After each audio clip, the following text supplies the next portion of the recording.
Like कर दो यार। Hashtag hashtag hashtag hashtag. Guys वही देखो, मैं समय को देरी नहीं करूंगा, अपने को ज्यादा वो नहीं है मतलब, ठीक है।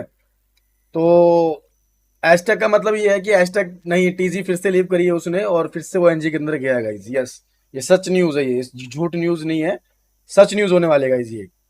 क्योंकि आज सुबह जब मैं खाना खा रहा था, मेरे पास शेट्टी का कॉल आया था। तो हैशटैग ने शायद शेट्टी को ऐसे बोला था कि आप स्ट्रगल से बात कर लो, खाली इतना बोला था बस, ठीक है।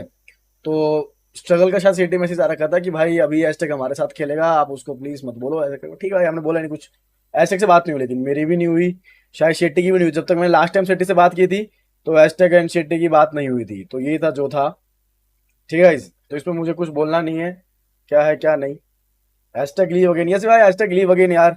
अब क्या कर सकते हैं गाइस, ठीक है। इस चीज को मैं जुठला नहीं सकता, ना मैं कुछ बोल सकता। जो चीज है वो चीज है। आप लोग बताओ गाइस,